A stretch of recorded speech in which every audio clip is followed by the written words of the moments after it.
Good afternoon. It's Monday, the 4th of March, 2019, just after 1 o'clock. Welcome to UK Column News. I'm your host, Mike Robinson. Joining me in the studio today, Patrick Henningsen from 21st Century Wired. Welcome to the programme, Patrick.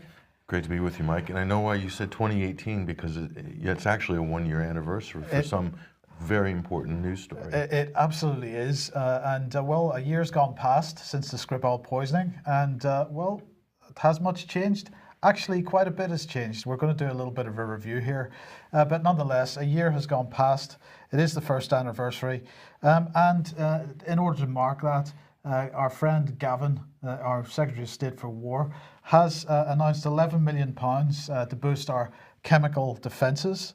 So this is the range of measures include developing plans to deploy drones and robots into potentially hazardous areas, putting personnel in less danger and identifying threats faster, boosting the Defence and Science Technology Laboratory's ability to analyse substances by investing in new technological capabilities, and keeping the UK at the forefront of medical advances to combat the effects of chemical agents. Well, goodness knows, we have seen how great the National Health Service is at treating Novichok poisoning because... And that's the deadliest nerve agent known to man, we were told. 10 times more deadly than VX, right? Right. And so, yeah. So they've done a good job. But anyway, this is what Gavin had to say. Britain and its allies have also demonstrated that they will take a stand against the use of chemical weapons, from the sanctions enforced on Russia following the reckless use of Novichok to the strikes against the chemicals used by the Syrian regime. Well, that's quite prescient because we'll be talking about both these issues today. Now, the press, of course, have gone nuts over this. This was the Daily Mail from yesterday. The Novichok files, it was a year ago this week, but only now can the full chilling truth of the Salisbury poisoning be told in minute-by-minute detail by those who lived through it. So this is a massive expose in the press, lots of other press covering this as well. I'm not going to waste my time going through this article because it is a waste of time. But nonetheless, and just by coincidence, Patrick, it's just a coincidence that in Ireland today, officers wearing hazardous material uniforms, hazmat suits, are now entering the Department of Health. So this was literally a few minutes before we came on air that this started to break in Dublin. And apparently the Irish Examiner saying that it's understood an envelope containing white powder has led to the Department of Health being evacuated. That envelope was apparently addressed directly to the Health Minister, Simon Harris, TD. Well, they just decided to do that on the 1-year anniversary of Novichok poisoning in Salisbury. It's probably just a coincidence, and that's probably not a drill. Just wanted to point that out in case there's any conspiracy theorists out there. Don't get any funny ideas. No, indeed. Well, let's have a look at what Theresa May had to say. She said today is an important milestone for Salisbury as it emerges from the shadow cast by the use of chemical weapons on the streets of our city. Now, 12 months on, we see this historic city welcoming thousands of visitors and tourists as it plans for a positive and prosperous future. The fact Salisbury and the wider region has fought back so well from such a devastating and reckless institute is testament to the resolve, forbearance and positivity of the community. So there you go. You couldn't do much better. Now let's just remind ourselves about a year ago what the Russian response was to these allegations. Here is Sergei Narishkin, who is the Foreign Intelligence Services, the head of the Russian Foreign Intelligence Services. He said this in April: the Skripal affair is a grotesque provocation crudely staged by British and US intelligence. That was followed up by Dmitry Peskov, Putin's spokesman, saying London somehow will have to offer its apologies to the Russian side, but obviously it's going to be a long story and the idiocy of it has gone too far. Yes, indeed. And let's also remind ourselves what the mainstream media was saying at the time, because here's Alex Thompson, not from the UK column, but from Channel 4 News. And he was saying in March about the only decisive public move by the authorities has been to censor mainstream media via a D-notice last week from fully identifying Mr. Skripal's MI6 handler living nearby. Now, this is where it starts to get interesting, of course, because we should remember that Skripal's MI6 handler was Pablo Miller, and Pablo Miller, of course, associated with Christopher Steele, Fusion GPS, and so on, and the dodgy dossier against Trump. And well, it may well be the case, Patrick, although I don't know that we know this for certain, that Sergei Skripal himself may have been involved in producing that dossier. But the key point is here that what we're dealing with is the deep state, spookland, and a privatized cell, apparently, in the Salisbury area. So was this the Russians attacking that or not? I think we may have a pretty clear view that it certainly was not. This was a PR exercise from the beginning, is how it seems to me. Well, if there was a D notice placed on mentioning somebody who people already knew, Mike, I think that's kind of a giveaway as to where you maybe should start looking. But then again, there's a lot of unanswered questions about this story, and there's a lot of diversion and deflection in the media and in the political sphere as well. So I think the one thing they don't want you to do is to sort of really get down to the provenance of the case itself. And so where are we now with this case? Well, the question in the chat box is how many Brits at this stage do not know who Pablo Miller is? I think actually it's quite a significant proportion of British people don't know who Pablo Miller is because he has not been discussed in the mainstream press. And really, unless you've dug into this story and looked at what's behind the headlines, it's unlikely that you'll have come across the name. Okay, well, let's move on here. Here's, of course, as the year went on, very quickly we started to get the allegations against individuals, and here's Alexander Petrov and Ruslan Borisov, the two that, well, what were they? Russian tourists? We don't know, that were allegedly responsible for this. At the time, it was reported that this was not thought to be their real names, but we haven't got any alternative names. But it didn't end with these two. Because apparently just reported today, just coincidentally, on the first anniversary. In fact, it's now 5 more. So this is a total of seven suspects over the failed plot to kill Sergei Skripal. Well, they're just stretching this out, Mike, aren't they? I mean, to see what you can milk out of this story, see how long you can stretch it. And of course, it's always good to announce these things on the 1-year anniversary, isn't it? Absolutely. The timing is extremely interesting. And of course, there was not just one poisoning, but 2. And the experts confirmed, according to this BBC News article, that the Amesbury poisoning, which followed the Skripal poisoning, was also Novichok. And the substance that killed a woman in Amesbury was the same Novichok nerve agent that poisoned Sergei and Yulia Skripal. Experts have confirmed. That's good stuff. It went on because it got even more ridiculous with the Dame Sally Davies, the chief medical officer, suggesting that if the people were concerned that they may have got Novichok on personal items, they should simply clean it off with cleansing or baby wipes. And this really brought the mainstream media narrative to an absolute low, and we've got to wonder what Dame Sally Davies was thinking to be saying or making this statement with a straight face. But look, Patrick, the one thing that struck me about the Skripal case was that, in a sense, it was quite similar to September 11th in the sense that it was used to kick off other things. Now, in the case of September 11th, of course, that was used to kick off some somewhat more dramatic events in terms of what was able to be shown in the mainstream press, bombs going off and countries being invaded and this kind of thing. But nonetheless, we had some things over the past year as a result of this come in that are of interest. And the first one that I want to mention is the National Security Capability Review, because, of course, this really launched the attack on the alternative media and the shoring up of the mainstream media. So, you know, what are we talking about here? Cairncross Review came out of this, Digital Culture, Media and Sports Select Committee investigation into fake news. There was a House of Lords report into fake news, and also all the government pressure on social media organisations. But what also came out of it was the fusion doctrine.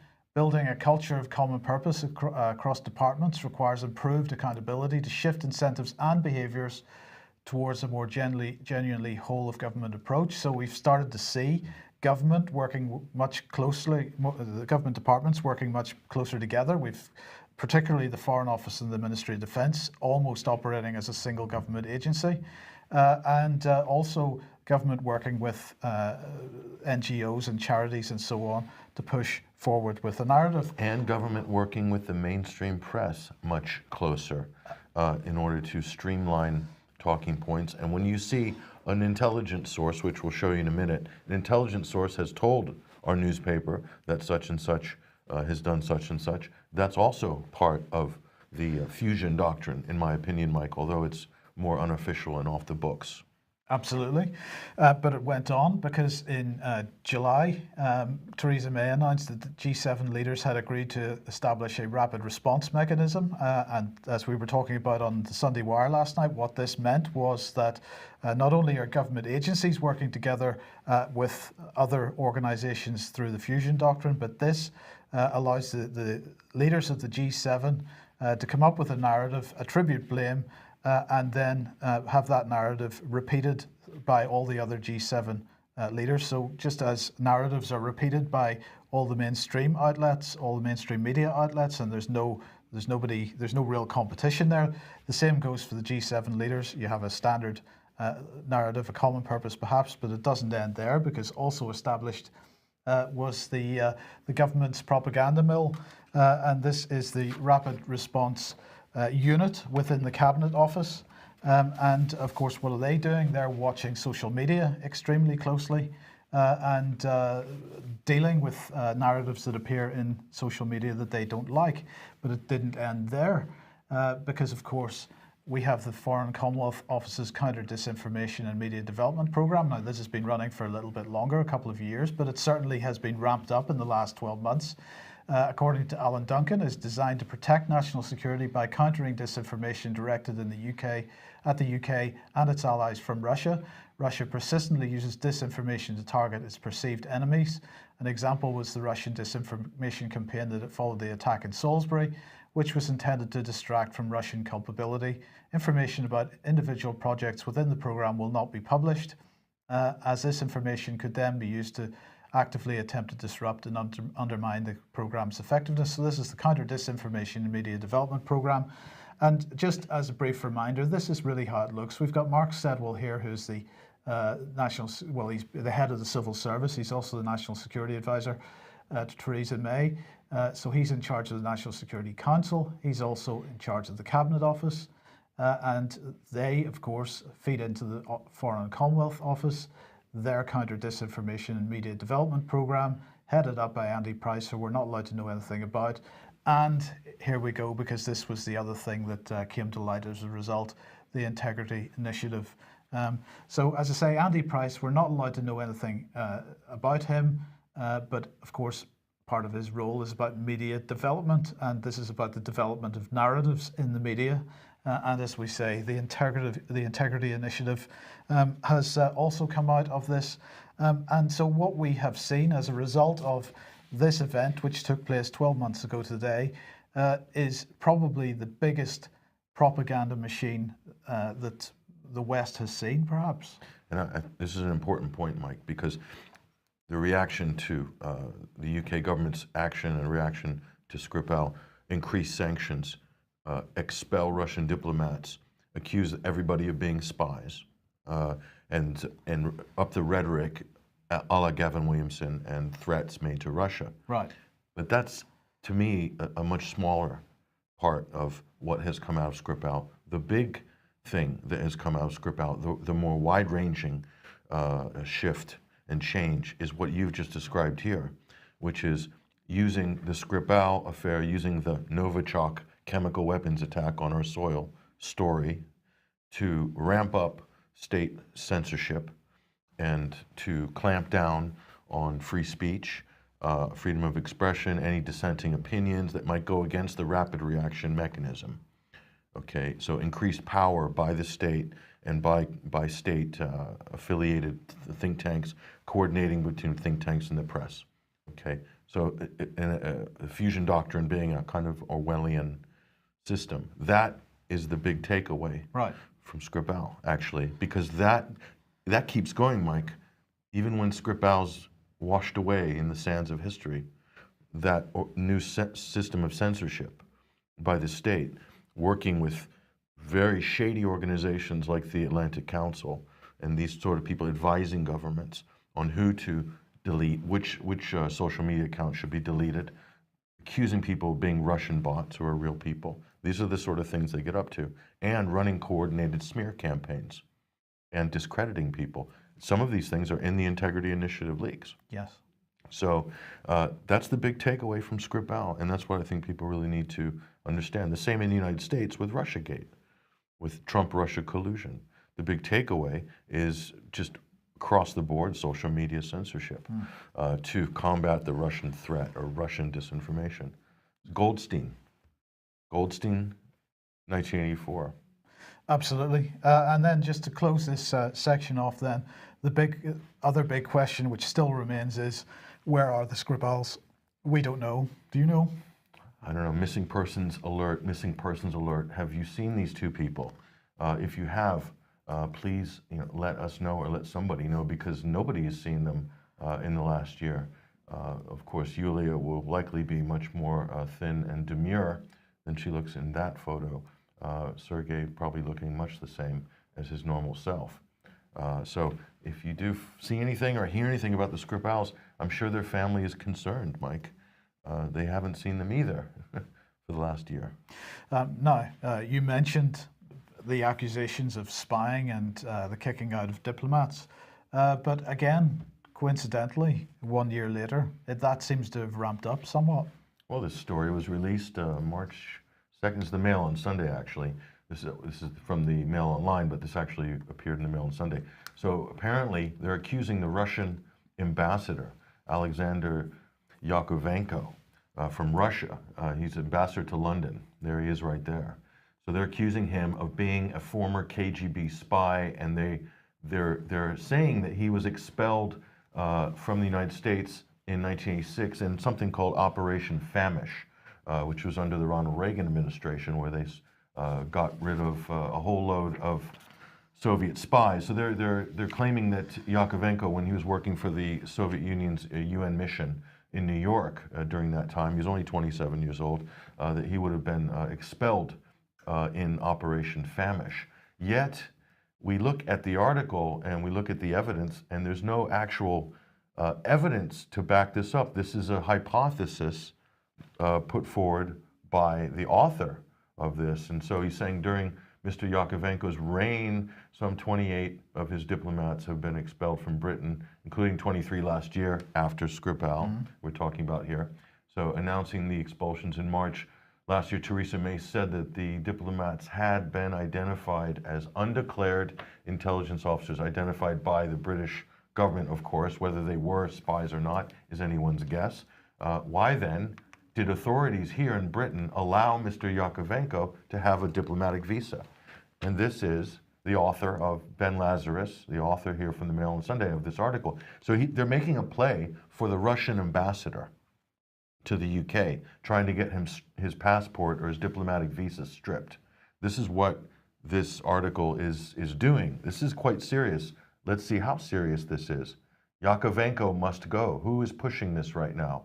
Well, none other than Ian Austin, MP, recent refugee from the Tory party, I believe? Labour Party. Labour Party, yeah. Okay. And Bob Seeley, MP, have contacted Jeremy Hunt, demanding that something must be done. Something must be done. We have a KGB spy in our midst, and we must do something about this. Yakovenko must go. Very serious indeed. So this is taking it to a new level, okay? This is the reply here from the Russian Foreign Ministry spokesperson, Maria Zakharova, and she's saying this tactic is not new, it's a stupid one, but we are not to expect anything else from the current UK government that orchestrates campaigns in the media based on constant quote-unquote leaks. So this is yet another one from an intelligence official has told the Mail on Sunday. We don't know who, and it's maybe their guess, maybe their opinion, but it's being reported in the wording in such a way that it's seen to be as fact. Is this Integrity Initiative at work? It could very well be, but so they roll out the usual suspects, and here he is, Sir Malcolm Rifkin, and what does he have to say? He says, in light of the Mail on Sunday's reporting, I would expect that British and American intelligence communities just now sharing information regarding why the current Russian ambassador to London looks like, this is a key, looks like he was requested to leave America in 1986. Looks like. Was he or was he not? Well, even Malcolm Rifkin doesn't even know. So this is such a poor standard of journalism. This is not journalism. This is basically a smear campaign. It's propaganda. It's propaganda. So, and by the way, this is Malcolm Rifkin. He was in the news recently, Mike. I can't remember what it was for, but him and Jack Straw. Oh, that was about a year and a half ago, probably, and that was about, well, some kind of secret filming where he seemed to be willing to take a bung from a Chinese company for favors in the House of Commons. Was it $5,000 or $10,000? I think it was 10,000 each. Was it each was 10,000? being offered. Yeah, yeah. It's not very much money for these guys. No. Anyway, so there's the usual suspects. Well, you only have to go as far as the Henry Jackson Society. Here's Dr. Andrew Foxall. He's a lovely, good-looking young man here. He's saying that Alexander Yakovenko would be the most prominent Russian diplomat to be publicly outed as an intelligence officer since the Cold War. Beneath the charade, I'm using a deep voice, but I assure you that's not Andrew Foxall's deep voice. Says, beneath the charade of diplomatic buffoonery lies the dangerous reality of Vladimir Putin's right-hand man in London. Very nefarious. Only from the Henry Jackson Society can you get that sort of vitriol. And here's Rusi, not to be left out, Mark. Galeotti. Galeotti, pardon me, I'm not great with names sometimes. If, this is the key word, yes. Mike, if Mr. Yakovenko is forced to leave New York on suspicion of being a spy, there's no way London would not have known about it. And he goes on to say, to make a kind of, if it turns out, well, yeah, if it turns out that he was a known intelligence officer, it would be quite possible that we thought it might be to our advantage, so we let him in and so forth. So, interesting. So is this conspiracy theorizing, Mike? I can see the phone conversation between Ben Lazarus at the Daily Mail. So what do you think? What's your opinion? They say, I'm not sure, and they say, but if, and he'll take that as a quote. Yeah. So it's amazing. So this is the standard of journalism. And there's the man himself, and he says, perhaps, he's even in on the act, perhaps he will claim he was falsely accused. So he's already trying to head Yakovenko and the Russians off at the pass here. But it is high time we got proper answers to the many questions facing Britain's least funny diplomat, comical Alex. So what is this, Mike? What are we looking at here? What do you think all of this is? It's sheer propaganda. Has to be fake news. Yes. So there you go. That's on the one-year anniversary of the Skripal affair. Just a coincidence that story came out. Yes. Now, Jeremy Corbyn tweeted this out last week, and I don't remember seeing it in the mainstream press, but I know you tweeted this out. He's saying, the UN says Israel's killings of demonstrators in Gaza, including children, paramedics and journalists, may constitute war crimes or crimes against humanity. The UK government must unequivocally condemn the killings and freeze arms sales to Israel. Has that happened? Well, probably not. Probably not. Yes. No. Well, it does not just Gaza, because it's the West Bank as well. So here is Mr. Netanyahu this morning, because an IDF officer was run over by a car. Because they were there to demolish houses, and so on. Well, one IDF soldier was badly injured. A second soldier was lightly injured, so they shot dead the two people in the car and shot the third person and arrested him. Just for good measure. Yes, and Netanyahu has said, as you can see on screen there, I have ordered that the demolitions of these homes be sped up in the context of the restrictions, or at least within the restrictions of the judicial system. We're determined to continue our vigorous struggle against the murderers and against terrorism everywhere. So who's the terrorist? So who is the terrorist? I thought that last frame there on that video clip shows him pretty much, if you look at the eyes, the way that he probably is quite representative of him. But basically what we have here, Patrick, is the IDF supporting the destruction of people's homes in the West Bank. It's called ethnic cleansing. in most people's book, Mike. Indeed, and it seems that the only weapons that the people in the area had at their disposal was a car, and as a result, 2 young guys being shot dead and another one seriously injured and arrested. I'm not sure what the likely outcome for him once he's in Israeli custody is going to be, but nonetheless, Netanyahu going to accelerate the destruction of these people's homes. That seems like terrorism to me. So I think I agree with what Jeremy has said there with respect to us stopping arming Israel, just as we should be stopping arming Saudi Arabia, but for whatever reason, the British government doesn't seem to want to do that. I'm not sure if you're covering the Corbyn story later in the show or not, the assault. No, no. Well, I just want to, we don't have anything up on screen for you, but just to let people know, after Jeremy Corbyn made that statement about Israel, last night he was a victim of a physical assault. I believe the police, charges have been filed yes. by the police, so yes. Jeremy Corbyn was assaulted. So I just wanted to make that point. I think it's important that Jeremy Corbyn, who's a leader of Her Majesty's Loyal Opposition's, taking a very controversial but principled stand, that's a human rights stand, defending the Palestinian people, and then he is physically assaulted just a few days later, Mike.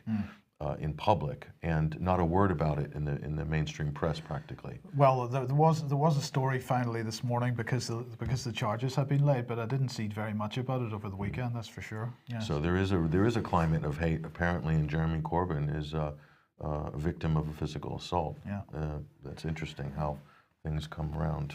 Now, let's move on to chemical weapons, Patrick, and the OPCW report. Well, this is the long-anticipated report, Mike, and we got into this in depth on the Sunday Wire last night. And if you want a more detailed analysis, a longer segment, go ahead and listen to that up at 21stcenturywire.com. Mike and I went through some of the P's and Q's of this much-anticipated report.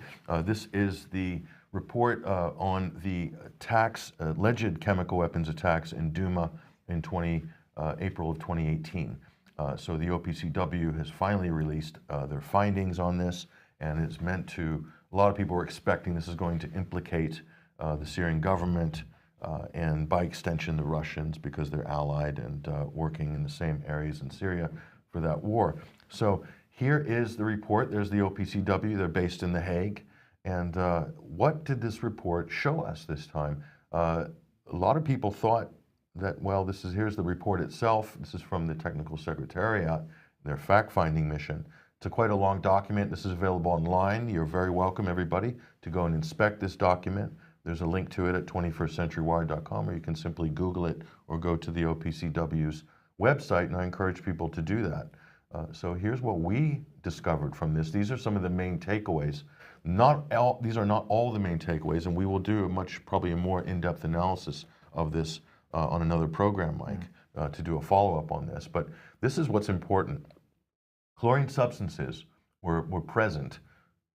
Yellow cylinders may have been the source of those. So the gas release mechanism was not discussed. Witnesses' testimonies are inconsistent and rely heavily on, guess who? The white helmets. The white helmets. So the OPCW has not assigned blame. Okay, that's also important, although it seems some people in the media and people really pushing for regime change in Syria, the usual suspects, we'll mention a few of those in a minute, are assigning blame. They're using this report to assign blame. But there is no evidence of a chemical weapons attack in this report, okay? There is chlorine, that's the important part. There's some chlorine substances present. They're not necessarily weaponized chemical weapons, chlorine. They could be, but there's a lot more questions left unanswered here. So no traces of sarin. This is really important. This was the big talking point a year ago, that probably it was a mixture of sarin and chlorine. Why is this important? We'll show you in a minute. No bodies to prove that the victims died by a chlorine bomb. So if there was no sarin, that means the victims in those horrific YouTube videos that everybody held up and saw, there were 2 sets of YouTube videos. Again, this is very complex, and we only have a limited time to show you what we're going to show you here. But that means the victims who died, Mike, would have had to have been killed by chlorine, right? So there are no bodies. So these are huge problems with this investigation. And the images of the children foaming, the foaming mouths is actually brought under question here. So this is what's important. So this was just a few weeks ago. This is the Riam Dalati, BBC producer and researcher who worked on Saving Syria's Children. He tweeted this, and we reported on this at the UK column when it happened, but he said, "I can prove without a doubt that the Douma hospital scene was staged." This is really important. And he followed up with this, as one of the 3 or 4 people filming the scene was Dr. Abu Bakr Hanan, a brute and shifty doctor affiliated with Jaish al-Islam. Well, we knew it was staged when it was released. How did we know that? Well, because the White Helmets released a video and because the children weren't showing any symptoms of a chemical attack. It seemed like they were just being hosed down with a garden hose, but the media ran with it nonetheless and said it was a chemical attack, and they said there was sarin, and the White Helmets fake hospital scene. This is the media, I call him a media victim. His name was Hassan Daib. Here he is before. This is what went out in the press. Okay, this is the underground hospital in Douma. He's being hosed down by the White Helmets, and they're saying this is a sarin attack. You see the little girl in the background? All these kids have been hosed down, babies with respirator masks on, making it look like they're having they're been attacked by the Assad regime in a chlorine or a sarin attack. And most of these kids, a lot of these kids having inhalers shoved down their throats as well. Nebulizers yes. and inhalers shoved into their mouth and then pulled, and then they're filming that. So this was part of the White Helmets media production for this event. And here he is afterwards. He had no effects of any chemical weapons. So this scene at the hospital in Douma was faked. This was staged, beyond any doubt, okay? So there's already fakery here, Mike, at this scene. And the media have already used this as a pretext to launch a cruise missile strikes and airstrikes by the US, UK, and France, okay? This part has already been used, was used to justify the airstrike, and it was fake. It's proven fake. The OPCW report also backs up that it probably had staging, but we know that 100% this was a faked scene. It was filmed, and the politicians swallowed it hook, line, and sinker. Oh, they've never done that before, have they? They would never do that. No, they of course not. They would have learned after Iraq. And so this is why this is important. No sarin, no traces of sarin. In fact, Mike, no banned scheduled substances found in this report. But this is from, Mike, a year ago. This is April 11th, 2018. And deadly sarin gas used in Syria chemical attack leaves victims foaming at the mouth before suffering seizures. And that's the Daily Mail? That's the Daily Mail. That was being pumped out across many different media outlets, all the broadcast news channels in the US. Everybody was using these talking points, okay? And look at the image they're using below. That's the children in the hospital being hosed down. That's fake. It has nothing to do even with what they're accusing this of being, with sarin poisoning of the kids on the other video in the basement, all the dead bodies with the foaming at the mouth, okay? Yeah. So there's 2 bits of fakery here. This is really important. They're pushing this really hard, sarin, because that was the justification. Those videos that came out of the dead children with the foam is attached to the sarin talking point. Yeah. Now the sarin talking point is finished, okay? It's dead. So that means they don't have an answer for all the kids with what looks like shaving cream sprayed into their mouths and coming out of their nostrils, okay? We don't know exactly what it is because there are no bodies that anybody can find to do any autopsies on. Apparently they didn't think that was important enough to do any forensic medical analysis to find out what actually might have killed the children and people in the videos of the dead bodies, okay? Now, why is this important? Well, this queued up the experts, Mike, at the time. This is Hamish de Breton Gordon. He is one of the go-to guys for the mainstream media on the subject of chemical weapons.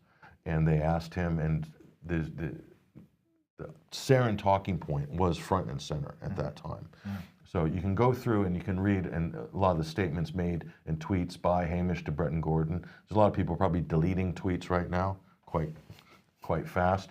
But these are the sort of experts they would call up to sort of help to advance this line of questioning or these claims. Okay, so here he is. I mean, this was the article here, and if you go to this article on the Telegraph, if you manage to punch through the paywall, you'll see statements in the article, and also go look at the comments too. Looks possibly to be a mixture of chlorine and the nerve agent sarin, and of course there's a totally unrelated image that's saying children receiving oxygen after a chemical weapons attack in Duma. That's a lie. Okay, so this is fake news all around. We're going back a year later, and we're just showing you one example of thousands of a Niagara Falls of fake news and disinformation in the wake of the Duma attacks, just in the 72 hours after the event, okay? So the establishment, rearguard action, then you have people like Elliot Higgins here in a panic, trying to deflect. This was what he tweeted on March 2nd. He said, two unnamed U.S. officials claimed blood and urine from Duma tested positive for chlorine and a nerve agent. But the OPCW was quite clear there was no sign of a nerve agent in chlorine. Chlorine wasn't detectable in blood and urine, so where's the evidence? So this is rearguard action by the establishment. This is Bellingcat founder Elliot Higgins, who is trying to deflect here. Why? Because people like Elliot Higgins and others were pushing, were talking about kind of greasing the tracks for this sarin talking point. This was what was needed for an airstrike. Chlorine was not enough. This is the important part, okay? What Elliot is pointing to here might possibly be true. This is a break from his usual routine. He's actually challenging one of the NATO member states' claims here, but of course he waited a year to do it, as it's convenient now because the whole story is falling apart. The OPCW report is a total flop, and so you're getting things like this. So that's fake news. So here's when we get into the really bizarre stuff of this report. And I encourage people to go and read this report. The magic cylinder. Look in the background. This is the famous selfie taken by one of the moderate rebels with an old gas mask on. It doesn't look like it's secure on their mic, but in the background is a yellow canister on a beautiful bed there, and that's meant to be a chlorine bomb, okay? That's meant to be a chlorine bomb. I have to say that yellow canister, Patrick, on that particular image, looks in a lot better condition than the yellow canister photographs from the report itself. And so that doesn't look like the same yellow canister to me. I think it is, Mike, but we'll have to inspect the elements a little more anyway. But this is how did it get on the bed? Well, one would think that it fell through the ceiling, right? Well, not according to the OPCW. And here we get to the mystery of the magic cylinder. And you can see this is a screenshot from the internal part of this graphic. The white part is actually from the OPCW's report. Apparently, Mike, this magic cylinder landed on the floor in the bottom corner of the room and managed to jump up into the air and 2 meters away in a diagonal fashion and jump up onto the bed, like all randy yellow cylinders do. So how did that happen? There's no explanation for it. They don't offer any explanation for it at all. It's just left there as a kind of a JFK magic bullet mystery, okay? And so I guess they're working on an explanation for this. So stay tuned. Bellingcat might have some explanation for how this miracle of physics took place. But this alone, Mike, discredits the report in many people's opinion. And this is the central talk. They need to make this work, because without this, they don't have their Assad regime dropped a chlorine bomb from a helicopter. They absolutely need this to work. And so what did they do? They put a turd in the punch bowl. So this is bad, okay? There's no other way to describe it. It's really bad. And we're not laughing because we do take this seriously. We take the event seriously, but this report, some of it is utterly ridiculous. And we're just giving you an honest opinion here. So what does the evidence really tell us? Well, it tells us that the hospital scene was staged, that the casualty numbers were faked. They claimed in the media, Mike, and I'll show you Theresa May's speech, but that there was 500 people treated for chemical weapons attack and 70 people died. You read the report, they can't decide whether it was 40, 70, and even then the witness statements are totally conflicting. Some say none, okay? So the MSN, the US, UK governments, the sarin claims were a lie. This is what we've learned from this report. The blood and the urine samples were fake. They never existed. If we haven't seen them by now, they don't exist. They would have been produced anyway, right? So the main witnesses are terrorist affiliated, including the white helmets. That's a fact. The magic cylinder discredits the airdrop theory, at least for that particular cylinder. There's another cylinder that's, we're told, landed on a roof, magically punched a hole in the roof and then reversed a few inches and then sprayed its gas down into the 3 floors into the basement of a building and killed all these people. That's the other conspiracy theory that we didn't want to get into. That's even more magical than this magic cylinder in some ways. And the images of children foaming at the mouth are more than likely staged based on the questions raised in this OPCW report. Of course, we're going to interpret this totally differently than people who are totally going hell for leather to bomb the Syrians, Mike. So why is this important? Think about this. There's no sarin, Mike. So I turned back the time machine to Theresa May's big speech, fire and brimstone speech last April after this, putting her case to bomb Syria. And here's what she said at the time. She said, on Saturday, the 7th of April, 75 people, including young children, were killed in a horrific attack in Douma, and there were 500 further casualties. Did she have any confirmation of this at the time? No. But she's speaking as if it happened, right? But it didn't happen. No. According to the evidence. Okay, that didn't happen. What else did she say? Well, let's see. UK medical and scientific experts have analyzed open source reports. That's things floating around on the internet. Open source is things on the internet. Images and video footage from the incident concluded that the victims were exposed to a toxic chemical. How could they know? But we haven't seen any bodies. There's no bodies, so it's just based on watching YouTube videos. Is this a way for a government to gather intelligence and then use that to decide whether they're going to attack another sovereign member of the United Nations? By YouTube?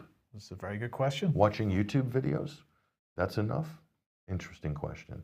So this is corroborated by first-hand accounts from NGO and aid workers, the White Helmets, funded by the UK government, terrorist affiliated, share facilities with Jabhat al-Nusra in different sites in Syria. Members include people in militant groups, armed. That's a fact. So while the World Health Organization received reports, which reports, we're not sure, and from who, we don't know, that hundreds of patients arrived at Syrian health facilities on Saturday night with signs and symptoms consistent with exposure to toxic chemicals. That's not true. We showed you the hospital scene was faked. So this statement is not true either. So what is true in this speech, Mike? I kept digging. And maybe this is true. Let's try this. And based on our assessment, we do not think that these reports could be falsified on this scale. Oh, really? Okay.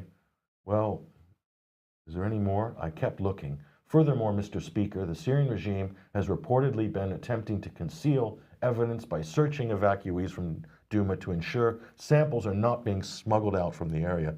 What do you reckon? Do you think that's true, Mike? I don't think that's true. What do you think that is? I think that's fake news. Of course it's fake news. So, and last but not least, open source accounts state that barrel bombs were used to deliver the chemicals. Is that true? No. I don't think so. That's also fake news. I'm showing you 10% of her speech, Mike. And I guarantee you, if I showed you the other 90%, it's pretty much the same thing. The whole thing is a total fabrication. Okay, so, and finally she said, we will continue to strengthen the international coalition we have built since the attack. On Salisbury. On Salisbury. Well, there you go, Mike. It all comes together nicely in the end, doesn't it? What do you think of that? We've come full circle here, Patrick. It's a great story, isn't Absolutely. it? And I just want to add to people, this is important. The day before this report came out, this is published on February 28th by the Huffington Post, ran a defamation piece against Vanessa Beeley and Piers Robinson and the working group on Syria propaganda and media. And this was by the senior editor, Chris York. So this is, and what he mentioned in his article is interesting, Mike, was he was attacking Vanessa for a claim she made about a rebel's chemical weapons factory, which she visited a site firsthand in Douma, or in that part of Damascus. And that also, part of that was refuted in the OPCW report. So one would say, what are the odds that the Huffington Post would release this article slandering Vanessa Beeley and the others on this exact same point, which was refuted in the OPCW Did they report. get you the chance to see that report before it was made public? Was it leaked to the media? Is that possible? And who would have done that? Who would be privy to such leaks? Bellingcat, perhaps? Possibly. Possibly. So we can confirm that there is a coordinated smear attack. This also came out around the same time. This is yesterday, in fact. This is from David Ostland from The Independent, basically saying, and trying to pull Vanessa Beeley and others into the Jeremy Corbyn anti-Semitism talking point. So basically, once House room is granted to such relentlessly self-preening charlatans as Vanessa Beeley, Gilad Atzmon, and David Icke, it's perilously short step to the political judgment centered out by shoddy output of propaganda-driven state broadcasters, half-arsed alt-left websites, and crankier fringes of the trot diaspora. It's just a lot of venom and vitriol, and it's a totally... And hypocrisy, Patrick, and hypocrisy, because if there's anything that you've demonstrated in the last 10 minutes, shoddy output of propaganda-driven, I mean, this is exactly... By state broadcasters? Yes, this is exactly what you've demonstrated. So, like the BBC, for instance, right? So this is interesting. The mainstream media is coordinating smear campaigns targeting independent journalists, including many of the people that you've probably seen on this show. Yeah. So what's going on here? What a state of play, Mike. Absolutely. Well, this is the fusion doctrine at work, I think. But anyway, look, we're past time actually, but just let's end on this one. Some time ago, David Ellis published this article, EU Military Union is Budgetary Union, on the UK Column website. That was in September 2016. And what it says is the fate of Her Majesty's Armed Forces as an independent national defence is inextricably bound up with the fate of prime UK defence industry, and he mentions Rolls-Royce as an example. But we've been talking about the effective asset stripping of Rolls-Royce over the last 12 months, and we see more of that over the weekend. Rolls-Royce to sell most of its civil nuclear business in a deal that could be worth as much as £200 million. This is mainly things like temperature sensors and radiation level sensors for civilian reactors. It doesn't affect the Hinkley Point C nuclear plant, but not just that. Then also they've pulled out of the Turkish fighter jet bid, so that has seen their share price drop significantly. And of course we've been talking about, it also came alongside an annual loss of £2.9 billion for 2018 that was announced a couple of days ago. So huge loss. That's a huge loss. So look, for more background on this, I just want to end up by saying, for more background on this, do go and have a read at David Ellis's article, Rolls-Royce and BAE Systems Going Cheap, from January 2017. It's absolutely still relevant. And he was pointing out in January 2017 that this was exactly the type of thing that we were going to see. So get that out and get that shared. And can also just remind people, finally, to share this article, Brexit, the Constitutional Position by John Bingley. It's extremely important that this goes out. I do appreciate that it's a heavy read for people. It was written specifically for the House of Lords. But nonetheless, it's the key points in this, particularly in the final section of this article, are extremely important to the Brexit discussion, and it's important that this does get, some wider discussion and perhaps into the mainstream media as well, if that could be arranged. So do share that article as much as possible. Well, look, we've got to leave it there. We're a few minutes over time. Thank you very much for joining us today, Patrick. Thank you for joining us. We will be back at the same time, 1 p.m. on Wednesday as usual. We shall see you then. Bye-bye.